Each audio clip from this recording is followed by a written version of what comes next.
dalam membebaskan lahan tidak kunjung dilakukan. 3,5 tahun lebih itu waktu yang sangat lama, bro. Sudah mencapai 70% masa jabatan, tetapi hingga kini naturalisasi sungai masih saja belum dilakukan masif. Jadi kemarin-kemarin ngapain aja? Memamerkan kerja dengan kata-kata, awal menjabat ingin naturalisasi, di akhir menjabat ingin naturalisasi, realisasinya entah kapan baru terwujud. Capek deh.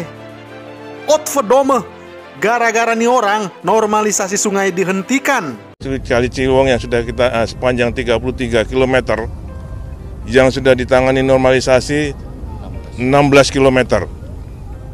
Di 16 km itu kalau kita lihat insya Allah aman dari luapan.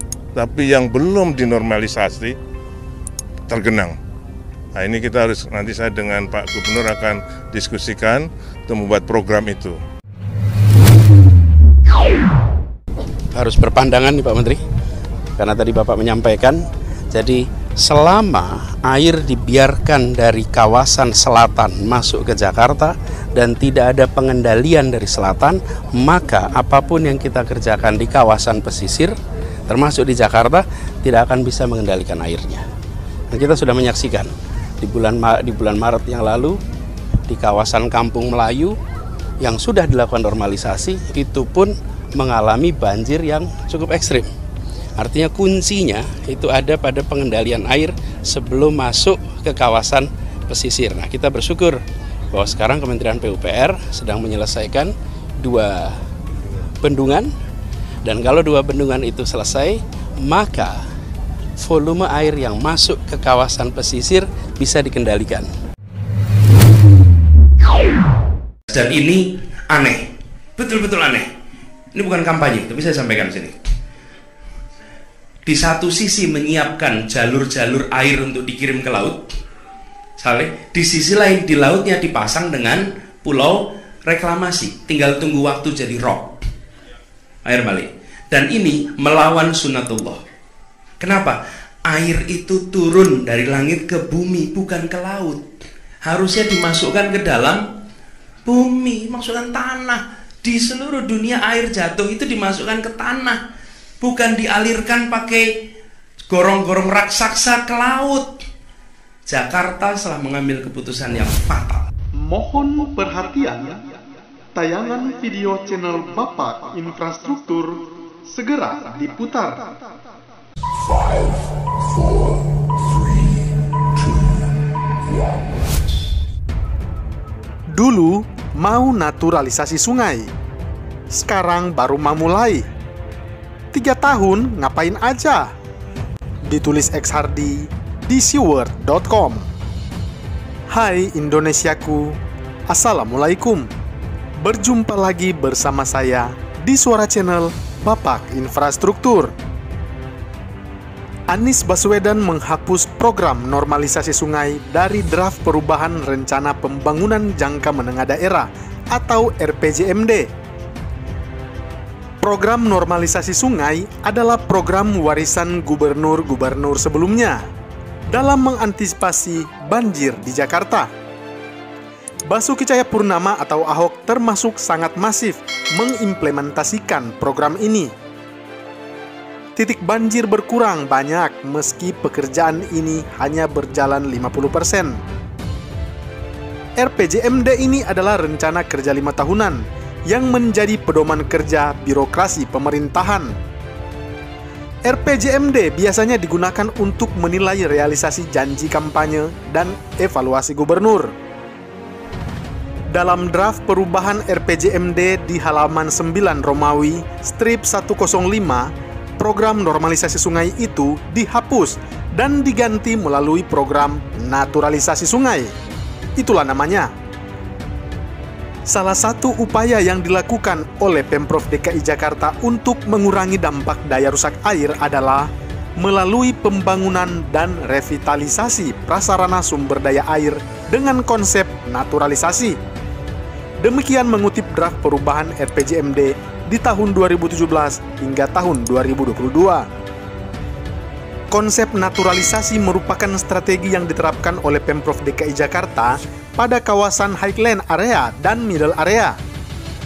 Tujuannya mengembalikan dan mempertahankan ekosistem di sepanjang aliran sungai serta waduk dengan mempertahankan kelokan sungai, penataan lahan basah, dan pembangunan ruang terbuka hijau. Tujuan lainnya adalah untuk memfokuskan kepada aspek pemulihan ekosistem baik yang berada di dalam badan air permukaan maupun yang ada di sekitarnya. Terkait perubahan RPJMD, 7 fraksi di DPRD DKI Jakarta menyetujui usulan perubahan RPJMD di tahun 2017 hingga 2022. Hanya fraksi Partai Demokrasi Indonesia Perjuangan atau PDIP dan Partai Solidaritas Indonesia atau PSI yang menolak usulan tersebut. Saya juga heran, Anies Baswedan mulai menjabat di tahun 2017.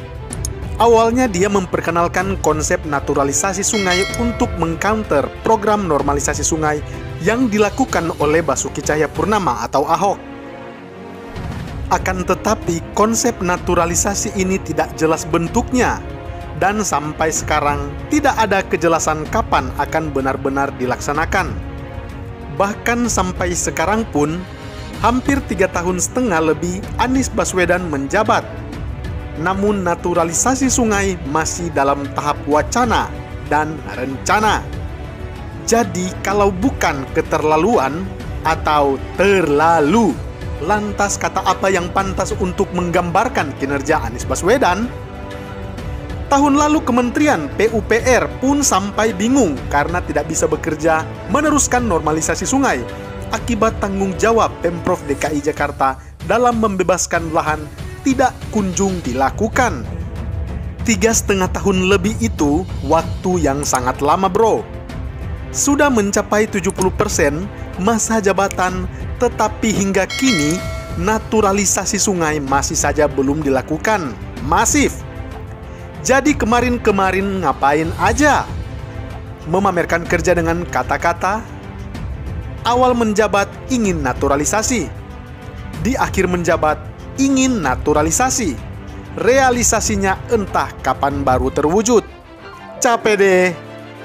Otvedome, gara-gara nih orang normalisasi sungai dihentikan.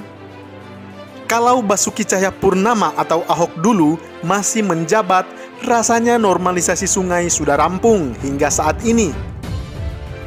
Titik banjir bakal berkurang sangat banyak. Tidak ada lagi drama banjir seperti sekarang. Akan tetapi gubernur sekarang dijabat oleh orang yang lebih pintar memainkan kata-kata untuk membuai masyarakat. Hasilnya tidak jelas. Sementara mau normalisasi, sebentar-bentar mau naturalisasi. Sampai sekarang kok hasilnya sebentar-sebentar? Capek deh. Dengan waktu yang hanya kurang dari 2 tahun, apakah masih bisa naturalisasi ini selesai? Rasanya sangat impossible. Atau jangan-jangan malah tidak akan terlaksana. Toh sekarang aja masih dalam tahap wacana. Entah kapan akan baru dimulai. Atau mungkin begini, urusan sungai ini tidak lepas dari banyaknya pemukiman liar di bantaran sungai.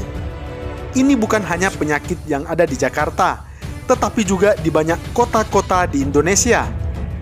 Pantang melihat lahan kosong, langsung ditempati dan dibikin pemukiman liar.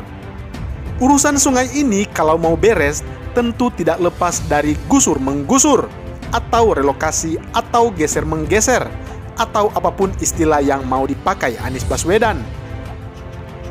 Mungkin dia tidak mau melakukan itu, makanya urusan sungai ini tidak pernah beres dan jelas di era Anies Baswedan. Karena apa? Takut gusur, takut menelan janji kampanye sendiri. Apalagi kalau dia berniat mencalonkan diri kembali di Pilkada DKI Jakarta atau bahkan Pilpres di 2024. Jurus cari muka pro rakyat kecil ini tentu harus dipertahankan sekuat tenaga mungkin oleh Anies Baswedan. Jadi tak ada yang bisa dipamerkan kecuali jurus rayuan maut melalui permainan kata-kata plus hati yang mulia. keberpihakan kepada rakyat kecil, nama baiknya tetap terjaga karena tidak perlu ada acara drama penggusuran. Intinya, mau ganti jadi program apapun, semuanya sia-sia jika tidak dikerjakan. Mari kita tunggu bagaimana nasib naturalisasi ini. Hanya bisa mengelus dada melihat gubernur yang satu ini. Bagaimana menurut Anda? Salam hangat, Bapak Infrastruktur menuju Indonesia Maju.